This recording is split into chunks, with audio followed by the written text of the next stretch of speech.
নমস্কাৰ বন্ধুসকল, আগন্তুক দীপাৱলী আহি আছে। আমি দীপাৱলীৰ সেই ক্ষণটোত নাইবা প্ৰতিটো উৎসৱ পাৰ্বণৰ সেই ক্ষণবিলাকত যি সময়ত ফূৰ্তি কৰি থাকো, সেই সময়ত কিছুমান নীৰৱ সাধকে অনবৰত আমাৰ বাবে কাম কৰি থাকে। আহকচোন আজি ভিডিঅ'টোত মই কি দেখাও আৰম্ভ কৰোঁ।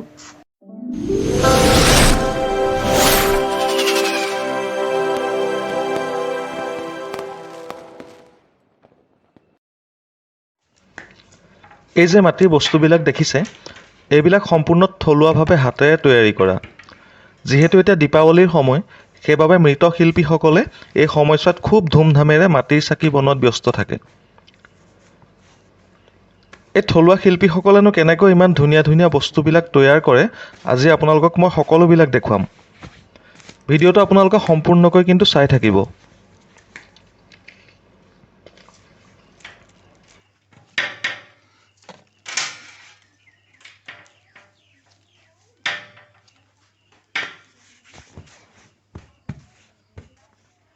সকলোবোৰ কথা জানিবলৈ আজি আহিছোঁ ২ নৈমুখ কুমাৰ গাঁৱৰ এই বাইদেউগৰাকীৰ ঘৰলৈ।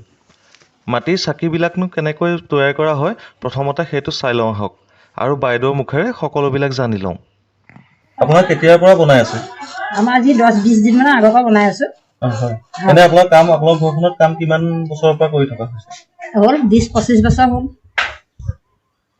আমি কৰা দেই, আমাৰ মাহঁতে কৰাটো বাদ বাৰু। আগৰ পৰা কৰে, এতিয়া আমি 20-25 বছৰ আমি নিজে কৰিছো। এতিয়া আপোনাৰ সৰু সৰু মাটিৰ চাকিবিলাক আপোনালোকে কিমান টকাকৈ কৰে? আমি 100 চাকিত 100 টকা লওঁ। সৰুবিলাক? হয়। তেওঁ চাকিখিনি কেনেকে বনায় প্ৰথম পৰা কৈ যাওকচোন। প্ৰথমতে মাটিখিনি বালিত আমি গছকি লওঁ। ফেনেকি লওঁ, মানে মাটিটোৱে বালিটোৱে মিলাই লওঁ। চিমেণ্টে শিকাই ধৰা যেনেকে মিলাই তেনেকে আমি মিলাই মাটিটো আমি থৈ লওঁ। অকমান টান হলে মানে আমি গুটি বাটো।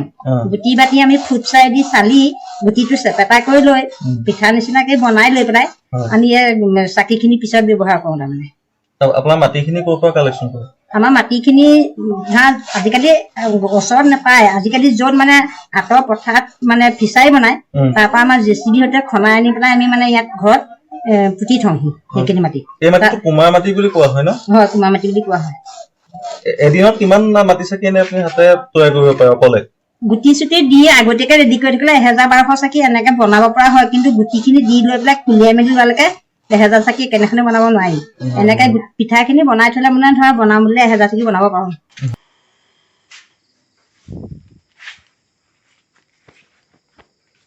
চাওকচোন, আমি 1 টকা নাইবা 2 টকাত পোৱা এই চাকিবোৰ নিৰ্মাণ কৰিবলৈ তাৰ আঁৰত কিমান দুখ আৰু কষ্ট জড়িত হৈ থাকে।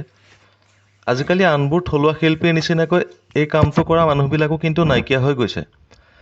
তাৰ মাজতে এইসকল লোকে অহৰ্নিশে নিজৰ পৰম্পৰাটো ৰক্ষা কৰিবলৈ চেষ্টা কৰি আছে।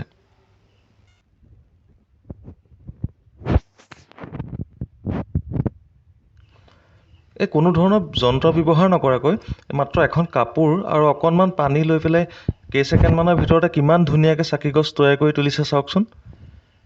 থলুৱাকৈ মাটিৰ বস্তুবিলাক বনাবলৈ কি কি সামগ্ৰী ব্যৱহাৰ কৰে আৰু মাটিৰ টেকেলিবিলাক কেনেকৈ বনায়, এতিয়া বাইদেউৰ পৰা সেইখিনি জানি লওঁ আহক।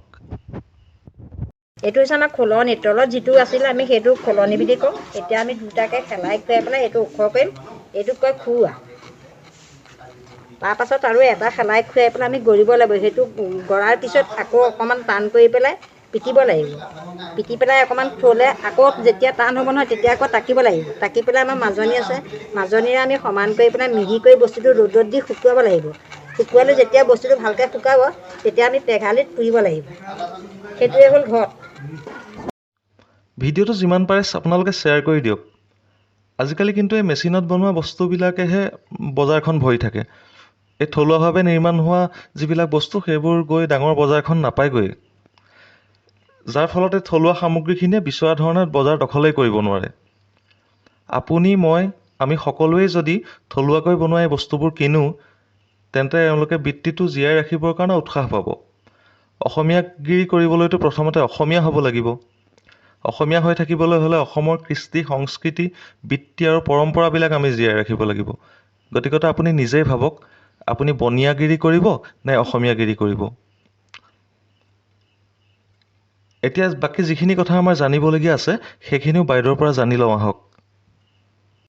এইটো হৈছে গৰা। এইটো কাণটো নমাই পেলাই আমি যেতিয়া গৰিম নহয় সেইটোকেই কয় ঘটৰ আকৃতিটো দিম নহয় তেতিয়াহে উঠিবগৈ। আৰু যেতিয়া আমি এইটো কাণটো নমাই পেলাই গৰি দিম তেতিয়া অকণমান ৰ'দত দি অকণমান বস্তু টাইট হ'লেহে পিঠা টকাটো কৰি আমাৰ টেকেলিটো সম্পূৰ্ণ টেকেলিটো মানে তেতিয়াহে হ'বগৈ। এই ছোৱালীকেইটা টেকেলিটো হৈছে বুলি ক'ব নোৱাৰি মানে।